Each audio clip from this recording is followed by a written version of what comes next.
Hope you all are doing well. हमने Java start की थी। जावा में हमने सिलेक्शन, रिपीटिशन और सीक्वेंस ये 3 टाइप के कंट्रोल फ्लो कर लिए थे। आज हमने स्टार्ट करना है क्लासेस। बहुत इंपॉर्टेंट पार्ट है जावा का। जो जावा है वो ऊप्स को सपोर्ट करती है। OOPS क्या मतलब है उसका? Object oriented programming. तो ऑब्जेक्ट ओरिएंटेड प्रोग्रामिंग में क्या होता है? क्लास होती है, क्लास के ऑब्जेक्ट्स होते हैं। क्लास क्या होती है? सबसे पहले एक एग्जांपल समझते हैं।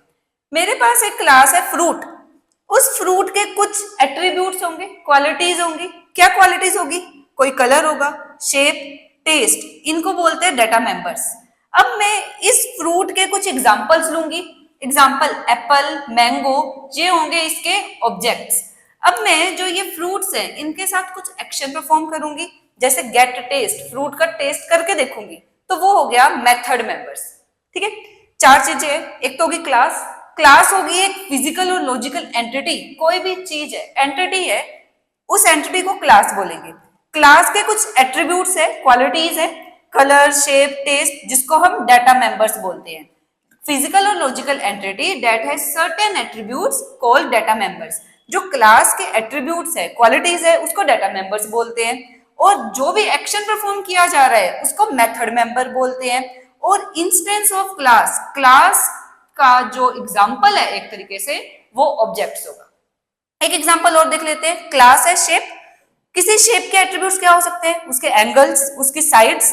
मेथड मेंबर्स गेट एंगल, कोई एक शेप है उसका एंगल कितने डिग्री का है, तो वो हो गया मेथड मेंबर जिसके ऊपर एक्शन परफॉर्म हो रहा है। अब शेप के एग्जांपल क्या क्या हो सकते हैं? Square, triangle, etcetera. Third class है मेरे पास बुक। बुक के एट्रीब्यूट्स क्या होंगे? टाइटल, ऑथर का name, publisher, price, etcetera. Method members क्या होंगे? इसमें मैं प्राइस पता कर सकती हूँ, बुक का प्राइस क्या है। डिस्प्ले, डिस्प्ले मतलब बुक्स के जितने भी एट्रीब्यूट्स हैं उनको प्रिंट करवा सकती हूँ। और बुक के एग्जांपल क्या होंगे? Physics, chemistry, bio, etcetera. तो इस तरीके से जो भी जावा में प्रोग्राम बनाया जाता है उसमें क्लास बनाया जाता है। क्लास के कुछ एट्रीब्यूट्स डिफाइन किए जाते हैं जिनको हम डाटा मेंबर्स बोलते हैं। क्लास के ऊपर कुछ एक्शंस परफॉर्म किए जा सकते हैं जिसको मेथड मेंबर्स बोलते हैं। और फिर उसके बाद क्लास का ऑब्जेक्ट बनाया जाता है। अब ये जो बुक वाला एग्जांपल है इसको हम प्रोग्राम में कन्वर्ट करते हैं कि जब हमें क्लास का प्रोग्राम बनाना हो तो वो किस तरीके से बनाते हैं। अब प्रोग्राम कैसे बनाना है? मैंने क्लास बनाई बुक, पब्लिक क्लास बुक, ये तो गया क्लास का नाम। अब मुझे वेरिएबल्स डिफाइन करने हैं।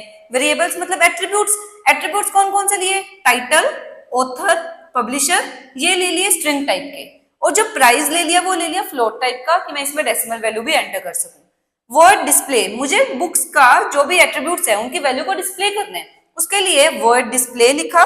System dot out dot print LN, जितने एट्रीब्यूट्स है सबके system dot out dot print LN लगा दिए। टाइटल इज, ये एज इट इज आएगा, plus title. Author is plus author, publisher is plus publisher, ऐसे प्राइस इज प्लस प्राइस। ये braces देखो, ये ब्रेस स्टार्ट हुई वर्ड डिस्प्ले की, ये वर्ड डिस्प्ले की ब्रेस 1, पब्लिक क्लास बुक की brace start, public class book की ब्रेस 1।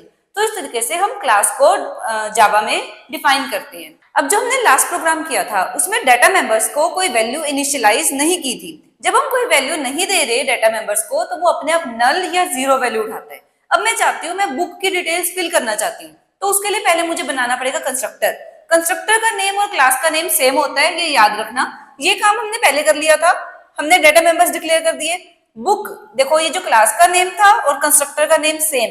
स्ट्रिंग, सबसे पहले टाइटल लिया, टाइटल के लिए नेम दे दिया टी, ऑथर, ऑथर के लिए ए, पब्लिशर पी, फ्लोट प्राइस था उसके लिए पीआर। दोनों डिफरेंट लेने हैं, सेम ना ले लेना, पी और पीआर।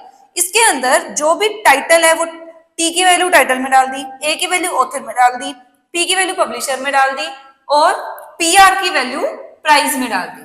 फिर उसके बाद बनाया वर्ड डिस्प्ले।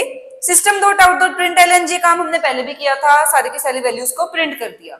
अब मुझे बनाना है ऑब्जेक्ट। क्लास है बुक, बुक का एक ऑब्जेक्ट बनाना है, suppose book 1। Public static word main string arguments, ये लाइन सेम रखी। बुक नेम की क्लास थी जिसका ऑब्जेक्ट बनाया book 1। Book 1 is equal to new, जो भी क्लास है, क्लास थी बुक। अब उसकी वैल्यूज डाल दी।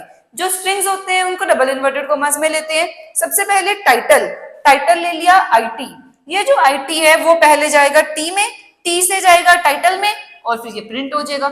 ऐसे ही जो ऑथर का नेम है वो XYZ लिया, पब्लिशर का नेम ABC लिया, जो भी वैल्यू आप डालना चाहते हो वो डाल देनी है। प्राइस फ्लोट टाइप का था, double inverted coma, single inverted coma कुछ भी नहीं आएगा, सिंपल 800.0 ब्रैकेट क्लोज सेमीकोलन। मुझे बुक्स की डिटेल शो करनी है। ऑब्जेक्ट क्या बनाया था book one dot display bracket start bracket बंद सेमीकोलन। अब ब्रेसेस देख लो, ये पब्लिक क्लास की ब्रेस, पब्लिक क्लास बुक की ब्रेस स्टार्ट, ये पब्लिक क्लास बुक की ब्रेस बंद, सबसे बाहर वाली ब्रेस स्टार्ट, सबसे एंड वाली ब्रेस बंद। फिर उसके बाद ये जो कंस्ट्रक्टर बनाया था उसकी ब्रेस ये थी। वॉइड डिस्प्ले ये वाला पार्ट हो गया वॉइड डिस्प्ले का, पब्लिक स्टैटिक वॉइड मेन ये वाली ब्रेस होगी। तो इस तरीके से हमने क्या किया, एक क्लास बुक बनाई जिसको ऑब्जेक्ट बुक वन बनाया। अब आप जितने मर्जी ऑब्जेक्ट्स बना सकते हो, book two is equal to new book, उसकी डिटेल्स डालो book two dot display, book three is equal to new book, उसकी डिटेल्स डालो बुक थ्री डॉट डिस्प्ले। मतलब डिस्प्ले मैंने बनाया एक बार, उसको मैं जितनी मर्जी बुक्स के लिए यूज करूं, जितनी बार मर्जी यूज करूं। मतलब मुझे ये फायदा हुआ, जो प्रोग्राम बार बार नहीं लिखना पड़ रहा, बुक वन के लिए अलग कोडिंग नहीं करनी पड़ रही, बुक टू के लिए अलग कोडिंग नहीं करनी पड़ रही, वही सेम ऑब्जेक्ट जब मैंने बस ऑब्जेक्ट बनाने हैं क्लास के, जैसे ही मैंने book one book two book three object बनाया, उसके लिए ये सारी चीजें मैं दोबारा यूज कर सकती हूँ। तो इस तरीके से क्लास को यूज करते हैं। ऑब्जेक्ट ओरिएंटेड प्रोग्रामिंग बहुत हेल्प करती है प्रोग्राम जब लेंथी हो रहे होते हैं, प्रोग्राम की लेंथ को डिक्रीज करने के लिए। सो आई होप आपको क्लासेस समझ आई होगी। इंपॉर्टेंट टॉपिक है, एक बार अच्छे से कर लेना। कंस्ट्रक्टर पर भी क्वेश्चन आता है कि कंस्ट्रक्टर को कैसे यूज करते हैं। तो अब मिलेंगे नेक्स्ट वीडियो में न्यू टॉपिक के साथ। Till than happy learning.